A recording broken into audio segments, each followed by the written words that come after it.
Hello बच्चों, चलिए प्रश्न पढ़ते हैं। यदि 5 पेन और 6 पेंसिलों का मूल्य 9 रुपये है, जबकि 3 पेन और 2 पेंसिलों का मूल्य 5 रुपये, तो एक पेन व एक पेंसिल का मूल्य ज्ञात करो।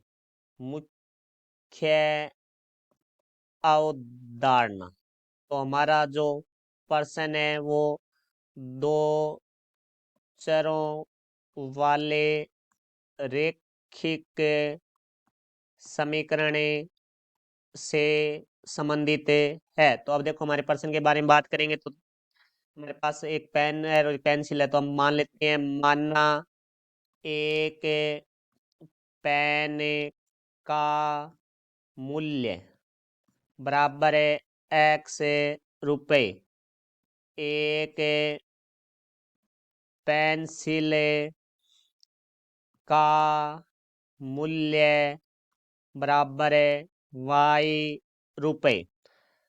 अब देखो भाई, हमारे प्रश्न में क्या कहा गया है कि प्रश्न में 5 पेन और 6 पेंसिलों का मूल्य 9 रुपये। तो देखो, एक पेन का मूल्य है वो हमारे पास है x रुपये, तो 5 पेन का हमारे पास हो जाएगा 5x, और हमारे पास 6 पेंसिल है तो यहाँ प्लस आ जाएगा, क्योंकि जोड़ेंगे तो कुल मूल्य ज्ञात होगा। हमारे पास एक पेंसिल का y रुपये मूल्य है, तो 6 पेंसिलों का मूल्य है वो हमारे पास हो जाएगा 6y, बराबर हमारे पास जो कुल है वो 9 रुपये हो गए। तो ये हमारे पास हो गई समीकरण नंबर है 1। फिर देखो, हमारे प्रश्न में कहा गया है 3 पेन व 2 पेंसिल। तो 3 पेन है तो एक पेन का x रुपये मूल्य है, तो 3 पेन का हमारे पास जो मूल्य है वो हो जाएगा 3x। फिर प्लस है 2 पेंसिल है तो एक पेंसिल का y रुपये मूल्य है, तो 2 पेंसिल का हो जाएगा 2y, बराबर हमारे पास है 5। ये हमारे पास हो गई समीकरण नंबर है 2। तो भाई, इस प्रश्न हल करने के लिए इन समीकरणों को हम विलोपन विधि को प्रयोग में लेंगे। तो विलोपन विधि को प्रयोग करने के लिए हम यहाँ से समीकरण 1 माइनस समीकरण 2 गुणा 3। तो देखो, अब समीकरण 2 को हम 3 से गुणा इसलिए किया है क्योंकि हमारा जो y का गुणांक है वो बराबर हो जाएगा। तो देखो, समीकरण 1 में से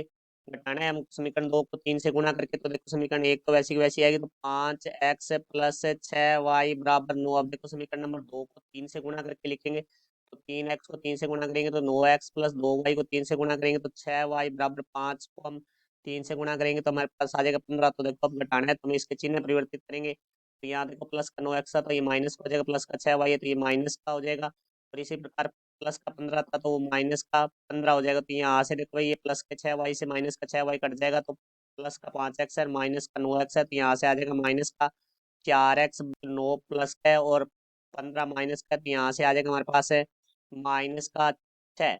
तो यहाँ से देखो भाई, हमारे पास माइनस है तो माइनस कट जाएगा, तो यहाँ से 4 गुना में बराबर से दूसरी तरफ जाकर भाग में हो जाएगा, तो x बराबर आ जाएगा हमारे पास 6/4। तो ये 2 के बार से कट रहे हैं, 2 तिया 6, फिर 2 दूनी 4, तो x बराबर हमारे पास आ गया 3/2। तो अब x का मान है वो हम समीकरण नंबर 1 में रख देंगे। तो यहाँ से लिखेंगे हम x का मान समीकरण 1 में रखने पर। तो देखो भाई, x का मान है वो हम समीकरण नंबर 1 में रखेंगे। तो समीकरण नंबर 1 है वो हमारे पास है 5x प्लस 6y बराबर 9। तो 5x है तो 5 गुणा में x की जगह हमारे पास आ जाएगा 3/2 प्लस 6y बराबर हमारे पास आ जाएगा 9। तो यहाँ से देखो, 5 को 3 से गुणा करेंगे तो हमारे पास आ गया 15/2 प्लस 6y बटा में आ जाएगा हमारे पास 1 बराबर 9। 2 और 1 का जो लैस लेंगे वो 2 आ गया, 2 में 2 का भाग दिया 1, 1 को 15 से गुणा करेंगे तो 15 प्लस 2 में 1 का भाग देंगे तो 2 आएगा, 2 को 6y से गुणा करेंगे तो यहाँ आ जाएगा 12y बराबर 9। देखो, प्लस का 2 है तो देखो भाई, बटा में 2 है, बराबर से दूसरी तरफ जाके गुणा में हो जाएगा, तो यहाँ से आ जाएगा हमारे पास 15 प्लस 12y बराबर हमारे पास आ गया 9 गुणा 2। तो देखो, यहाँ से प्लस का 15 बराबर से दूसरी तरफ जाएगा तो माइनस का 15 हो जाएगा, तो यहाँ से आ जाएगा 12y बराबर 9 को 2 से गुणा किया तो 18 माइनस 15। तो यहाँ से देखो भाई, 12y बराबर हमारे पास आ जाएगा, 18 में से 15 घटाएंगे तो 3। तो यहाँ से देखो भाई, 12 हमारे पास गुणा में बराबर से दूसरी तरफ जाके भाग में हो जाएगा, तो y बराबर हमारे पास आ गया 3/12। तो ये 3 से कट रहा है, 3 एकम 3,